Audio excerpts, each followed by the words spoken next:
Sairee, thanks so much for joining us here on E-Ink. It's great to have you on the show. You're, in fact, an inspiration to so many of the women out there that actually use your platform, Sairee. So I'm going to start with your story. Tell us how you turned entrepreneur. All right. Thank you so much for doing this show, and which is also doing a lot of good work for the entrepreneurial ecosystem. So my entrepreneurial story goes way back. I got my first taste of startup world way back in '99 when the first .com was just about to take off, and I got to do my first startup. We built world's first newspaper for mariners. On any given ship, there are merchant navy people sailing, 4 or 5 months at a stretch with no news for home. We built a newspaper that was beamed every day to them via a satellite signal and printed and distributed on the deck to various nationalities on the ship. Wow. I was the first employee of the company, and I got to build it hands-on, and that was really my school. I always say that was the best thing that ever happened to me. And then I did, the company got acquired twice over, and I got to work in the corporate world. I worked with the CII, I worked in the consulting space, and learned a lot of things. But, as time went, I think something about, as you grow in seniority in your own career and you see the world, I think the gender disparity sort of it glares back at you more acutely than it does when you are younger, because I guess your worldview is still formative and you're sort of actually not paying attention to it a lot, and it began to stick out to me more and more, almost to a point where that was the only thing I was sort of thinking about, and not from a discourse or a story point of view, but also to say how can we solve some of these things? How can we hack gender diversity? How can we, put every woman's career on the map? So these were things that sort of stayed in my head, almost for a couple of years before SHEROES happened, and here we are. So, one part of it is, of course, creating a community, which I think is great. But the uphill battle must also be to actually break down so many of the stereotypes that do exist. Yeah. Isn't that a huge challenge? Yeah, I think what matters to us is the approach we take to do this. So I sort of, took a lot of time to study, the gender conversation, the women at work conversation all around the globe and not just in India. The thing we figured was, there was a set of people who had great ideas. They were the intellectuals. They were doing really, they're generating brilliant conversations. And then there are people who are running the businesses of the world. And what I learned was these two almost never talk to each other, or at least they're not always the same people. And if we had to hack this issue, because it's both a social issue as well as a financial issue, we have to bring both sides on the table in a way that incentivizes it for them. So even as we build SHEROES, our key approach is to incentivize, women's careers for corporates. No company should ever do this because it's good for women. They should do it because it's good for their P&L. And I guess that approach works because it's sustainable, it's scalable. It makes sense to the guy who runs a small shop around the corner to a guy who runs a Fortune 500 company.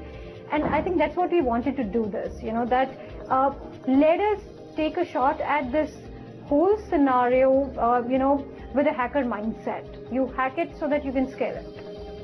So give us a sense of how SHEROES, the model, has evolved. This is actually not your first startup in this industry either. Right. So how did the model evolve? How did you sort of, tweak it in order to arrive at the version that it is today? Right. So before SHEROES, I ran something called FlexiMoms, which was very focused on, helping women with young kids find flexible work, and two, women who were coming back after a break, reconnect, find their careers back. While that was great and it had some traction, what we learned was careers are forever. Your career is every single day of your life, and therefore the investment, the approach, the network, the relationship needs to start actually when you're 18 and not when you're 35. So SHEROES is a byproduct of that thought.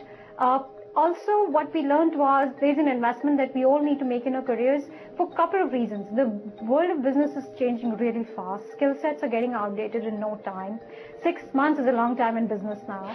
So given the context we operate in, we needed to sort of, do the whole career conversation and the future of work story differently, especially for women.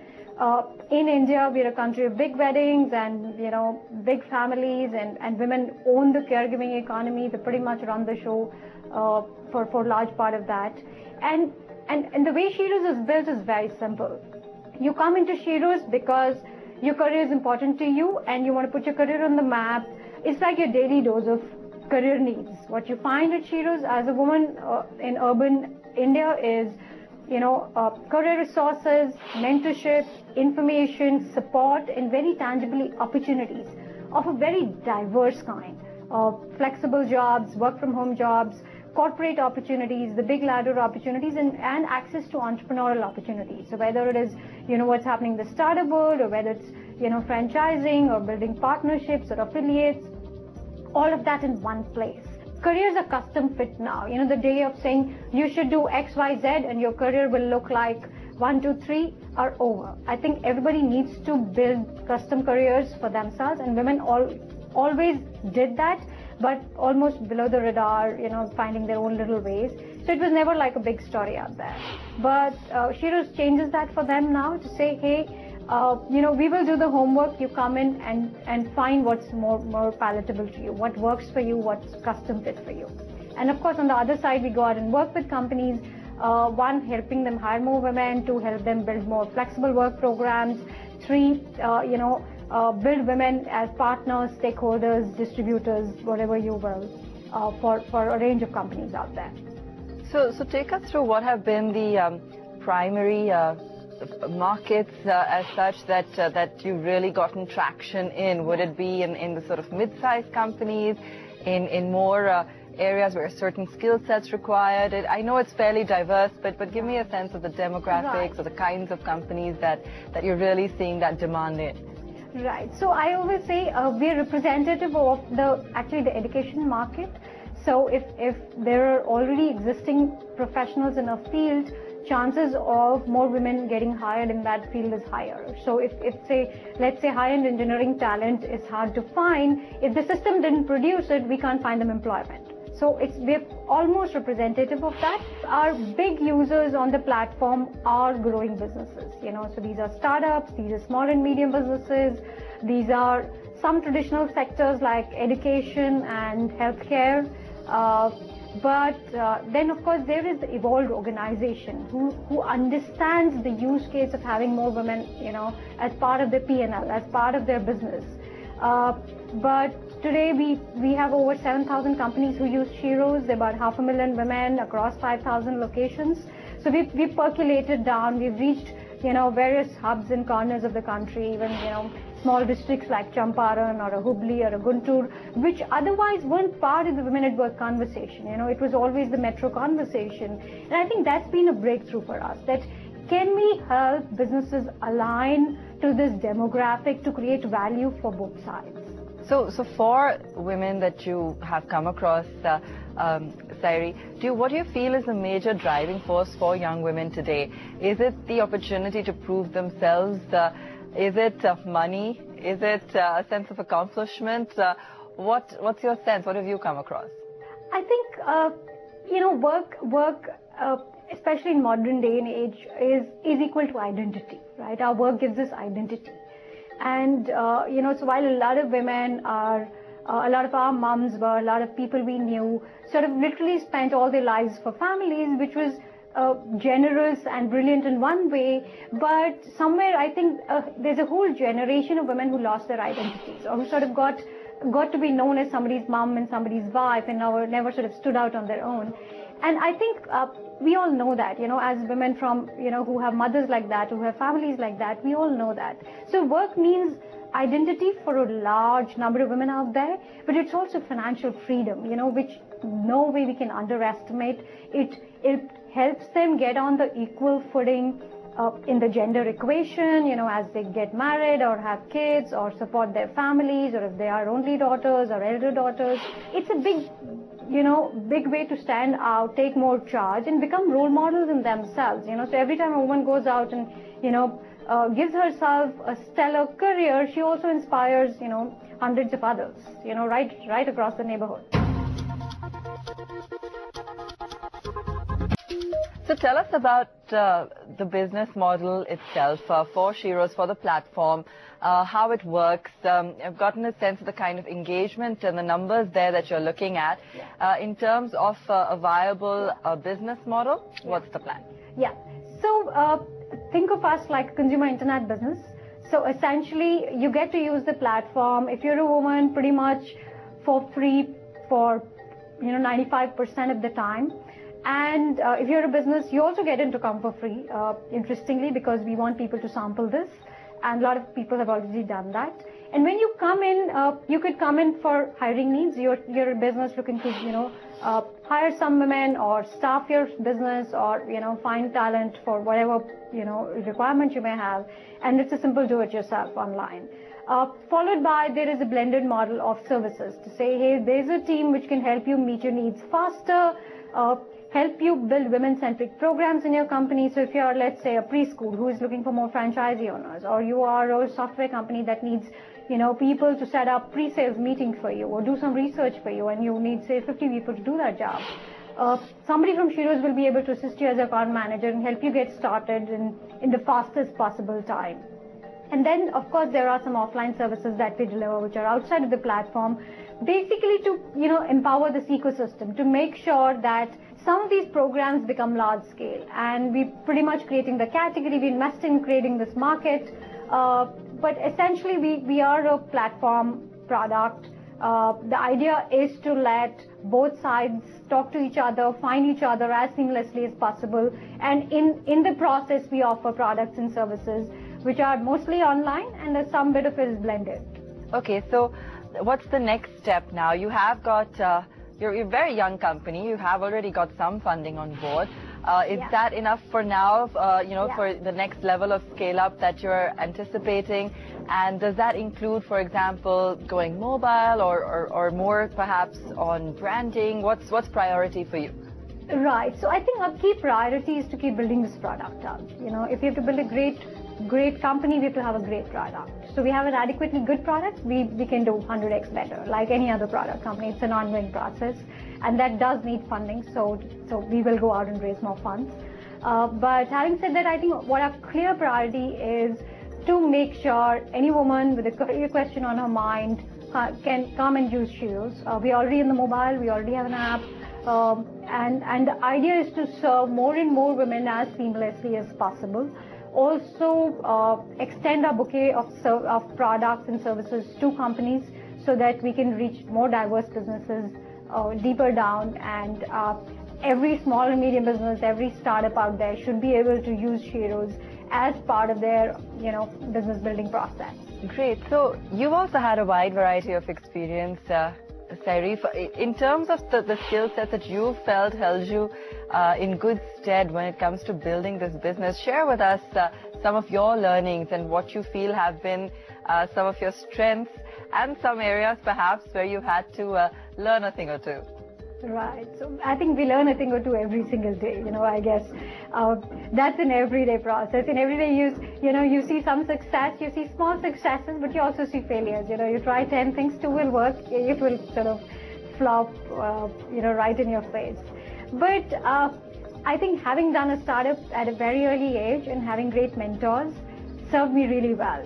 They just had so much faith in me that it was never say never. Every time there's a challenge, we take it on like an opportunity. Actually, our business is built precisely on that hey, let's take a shot at a problem that seems like a very hard thing to solve, but if not us, then who? If not now, then when, right? So I think a lot of tricks that I use even now were seeded when I was building my first company, whether it was building a team, working with customers, creating processes, letting professionals do their job. I think something that we need to learn every single day, that hey, there are people out there who are really smart and will do this job much better than you can do. So if you let people do their job, and our job is to sort of keep creating the category, keep evangelizing, keep the conversation going. Since you focus so much also on the startup community, is there a sense of collaboration as well that you see? I know when you first started up, there was a sense of that, with your first office, and even today with regards to maybe cross promotions on platforms, the kind of companies that are coming to SHEROES and trying to use it to find the right people. So do you see that culture of collaboration? Absolutely. So I have to share this. The first person on our team is somebody who led partnerships for us. So before we had sales, we had partnerships because we're building an ecosystem. Think of us as Google for women's careers. As we put all these, elements around mentorship, around career resources, around skilling, around opportunities, around, serving this community, we need a lot of help, and we can also partner with a lot of people who can engage with this community meaningfully. So for example, we work with a range of partners across the startup ecosystem. So whether it's platforms like Applify or TIE and NASCOM, Founders Institute, I think we work with a range of them.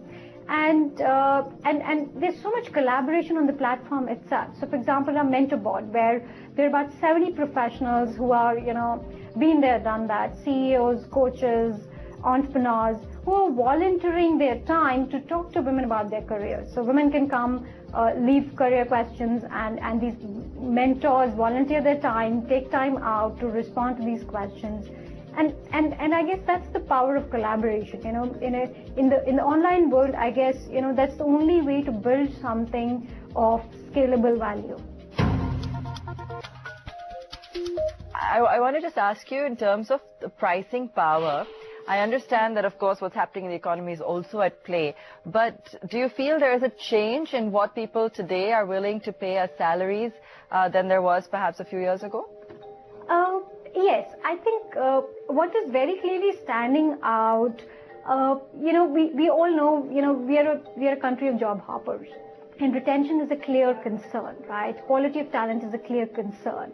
So a lot of businesses do realize that they need to do a few things differently. They need to sort of look at, pools of talent they haven't looked at before. So that's a very clear driver. Our approach as an organization, we definitely do some amount of sanity check on salary level. So while we don't dictate it, but there's a fair amount of guidance / coaching that is offered to companies, when they come here to recruit, because you should come here for quality, for talent, for modular work, for different needs of your business, but cheap labor is not one of them.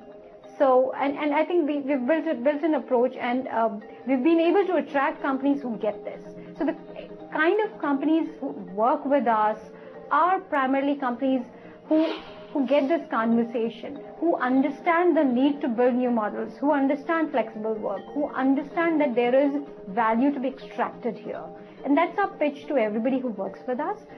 Brands come here for both branding needs as well as hiring needs, and companies sort of, find a fit for whatever works for them, depending on their size, scale, and business needs.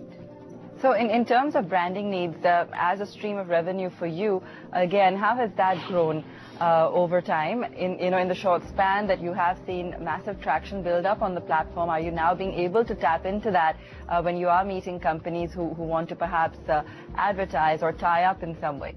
Right. So our primary goal, as an organization, is to get women to stay connected to their careers or find opportunities.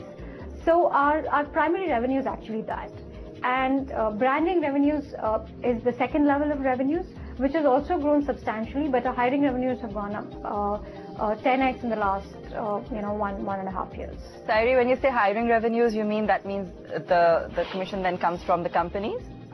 Yes. So so we work on what we call the prepaid model. So because it's a service fees to use the platform, so it's not a commission technically. But you're saying if